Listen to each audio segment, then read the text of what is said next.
Hello everyone, आज हम बात करने वाले हैं फिक्सेशन के बारे में। मैं गारंटी के साथ आपको बता दूं कि जो मैं इस फिक्सेशन के बारे में आपको बताऊंगा वो ना तो आपने कहीं सुना होगा ना पढ़ा होगा, इसलिए आपसे निवेदन है ये वीडियो पूरा देखें। और हाँ, इस वीडियो को अधूरा छोड़ के ना जाए। क्यों?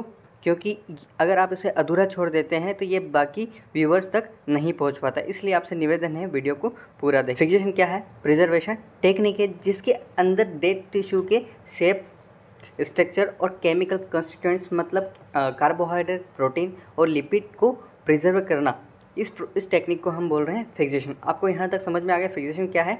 किसी डेड टिश्यू के शेप, स्ट्रक्चर और केमिकल कंस्टिट्यूएंट्स को प्रिजर्व करना, उसे हम बोल रहे हैं फिक्सेशन। अब देखो, आपको कहीं कहीं आपको दोनों वर्ड सुनने को मिलेगा, एक है फिक्सेशन और एक है फिक्सेटिव। तो आपको कंफ्यूज नहीं होना। फिक्सेशन क्या है? प्रोसेस है जिसके अंदर हम टिश्यू को प्रिजर्व कर रहे हैं। लेकिन फिक्सेटिव मतलब अब उस प्रोसेस में जो हम केमिकल यूज़ कर रहे हैं प्रिजर्व करने के लिए, उनको हम बोलेंगे फिक्सेटिव। तो यहाँ तक आपको समझ में आ गया होगा। अब कुछ टर्म्स इसमें यूज की जाती है, जैसे ऑटोलाइटिक एक्शन। कहने का मतलब है जब बॉडी से अगर टिश्यू को अलग करते हैं तो कौन कौन सी वजह जो होती हैं जो टिश्यू को ख़राब कर देती हैं। तो पहला है आपका ऑटोलाइटिक एक्शन। अब ऑटोलाइटिक एक्शन की बात करें तो नॉर्मली अगर बात करें तो आपके जो टिश्यू होता है उसके अंदर एंजाइम प्रेजेंट होता है। टिश्यू और सेल के अंदर क्या होता है? एंजाइम प्रेजेंट होता है। अब वो एंजाइम क्या करता है? उस टिश्यू को सेल्फ या उनका ब्रेक डाउन करना चालू कर देता है या तो सेल्फ डिस्ट्रक्शन करना चालू कर देता है। तो इस एक्शन को हम बोल रहे हैं ऑटोलाइटिक एक्शन, या उस रिएक्शन को हम बोल रहे हैं ऑटोलाइटिक रिएक्शन। और नेक्स्ट अगर हम बात करें प्यूट्रीफिकेशन, प्यूट्रीफिकेशन कैसे बोल रहे हैं? यानी आपकी बॉडी के अंदर नॉर्मली जो है बैक्टीरिया प्रेजेंट होते हैं, या डिसीज़ कंडीशन में अगर कोई बैक्टीरिया प्रेजेंट है और वो पार्ट अगर बॉडी से अलग कर दिया जाए या उस पर्सन की अगर डेथ हो जाती है तो उन बैक्टीरिया, यानी एक डिसीज़ के चलते हुए बैक्टीरिया या नॉर्मल कंडीशन में जो बैक्टीरिया प्रेजेंट होते हैं वो उस टिश्यू को क्या करेंगे? ब्रेक डाउन करना चालू कर देंगे या डीके करना चालू कर देंगे। तो उस कंडीशन को हम बोलते हैं प्यूट्रीफिकेशन। यानी अगर टिश्यू का अगर ब्रेक डाउन होता है वो किसकी वजह से होता है? बैक्टीरिया की वजह से होता है, तो उसे हम बोल रहे हैं प्यूट्रीफिकेशन। तो यहाँ तक आपको समझ में आ गया होगा। अब हम बात करने वाले हैं इंपॉर्टेंट पॉइंट्स के बारे में। अब इंपॉर्टेंट पॉइंट्स में सबसे पहले पॉइंट आता है अपना, this change can be slow down by low temperature. यानी जो चेंजेस हमने बात करी, जैसे केमिकल चेंजेस हो गया और शेप की बात हो गई और स्ट्रक्चर चेंजेस की बात हो गई, तो इस प्रोसेस को हम स्लो डाउन कर सकते हैं। कैसे? लो टेम्परेचर करके, यानी टिश्यू को हम लो टेम्परेचर में प्रिजर्व कर देते हैं। तो ये जो सारी एक्शंस हैं वो क्या हो जाएगी? स्लो डाउन हो जाएगी। और दूसरा तरीका क्या है? हम उस टिश्यू को फिक्स करके या उस फिक्सेशन के थ्रू जो है हम उसे प्रिजर्व कर सकते हैं। सेकेंड पॉइंट, जैसा कि हम बिल्डिंग, घर पे देखा होगा, हम बिल्डिंग बनाते हैं तो नीचे क्या करते हैं? सलिया और बीम बीम लगाते हैं, बड़े अच्छा वाला सलिया लगाते हैं, तब बिल्डिंग बनाते हैं। तो अपनी बिल्डिंग जो है हम डबल मंजिल तक ले जा सकते हैं। ठीक है, वैसे ही सेम एज इट इज़ यही है कि भैया अगर आप अच्छे से फिक्सेशन करते हो तो बाकी के अपन प्रोसेस इजीली कर सकते हैं। ये जो है क्या है? हिस्टोलॉजी का फाउंडेशन है। अगर आप फिक्सेशन अच्छे से करते हो तो फिक्सेशन क्या है? क्योंकि फिक्सेशन क्या है? जब टेस्ट करते हैं, टेस्ट से करने से पहले, यानी जब टिश्यू बॉडी से बाहर निकाला जाता है तो डायरेक्टली क्या किया जाता है? फिक्सेशन किया जाता है। अगर फिक्सेशन ही अच्छा नहीं होगा तो बाकी हम टेस्ट परफॉर्म नहीं कर पाएंगे। इसीलिए जो है फिक्सेशन को क्या बोला गया है? Foundation of histology. तो ये आपको समझ में आ गया। नेक्स्ट पॉइंट क्या है कि fault in fixation can not be rectify at any later stage. अगर फिक्सेशन के अंदर आपने कोई फॉल्ट रख दिया है तो आप किसी भी स्टेज में उसको चेंज नहीं कर सकते। फोर्थ पॉइंट क्या है आपका? देखो, it is essential that tissue are fix as soon as possible. यानी ये बहुत ज़रूरी है कि आप टिश्यू को जितना जल्दी हो सके उतना जल्दी इसको क्या कर दें? फिक्स कर दें after that are remove from the body, या उस डेट होने के बाद या बॉडी से रिमूव होने का जैसे टिश्यू बाहर निकालते हैं, जितनी जल्दी हो सके उतनी जल्दी हमको टिश्यू को फिक्स कर देना चाहिए। नेक्स्ट क्या है? Criteria for ideal fixative.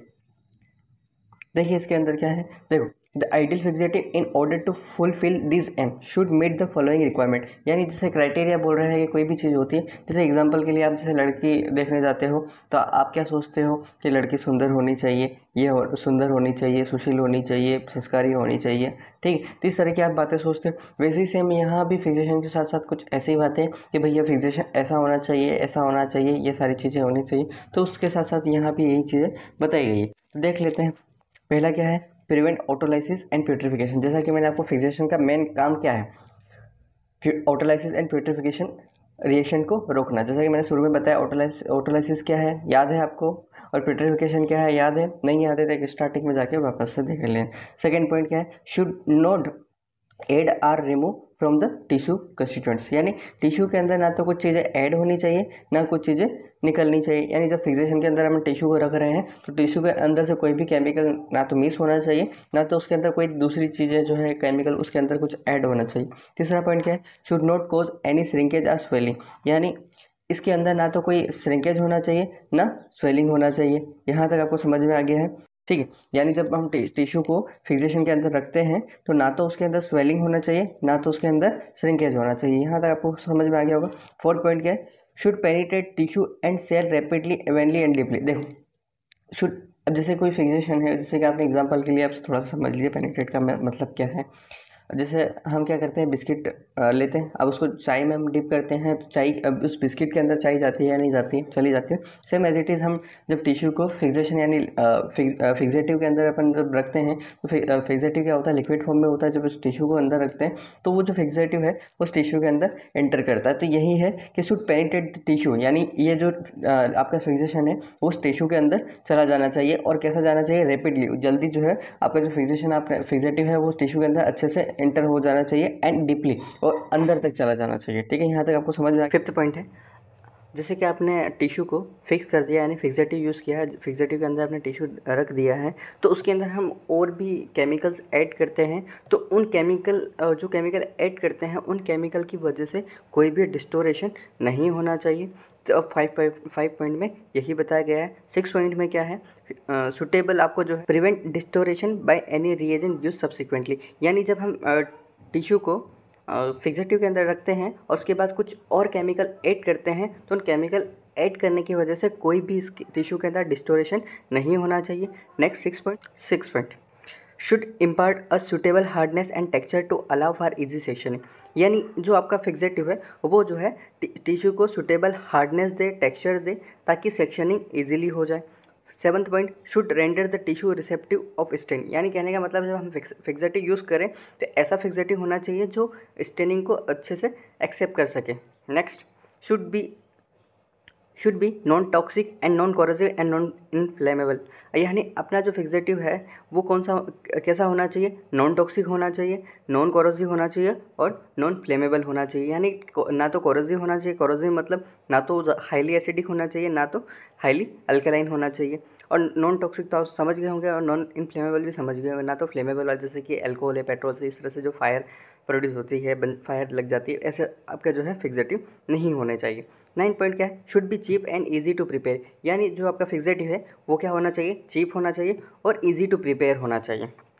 10th point, should be stable, यानी जो आपका फिक्सेटिव है वो स्टेबल होना चाहिए, उसके अंदर कोई भी केमिकल चेंजेस नहीं होने चाहिए। Next 11th, should allow for long term storage of specimen, यानी आप जो फिक्सेटिव यूज़ कर रहे हो वो टिश्यू को लॉन्ग टर्म तक जो है स्टोरेज कर सके, ऐसा आपका फिक्सेटिव होना चाहिए।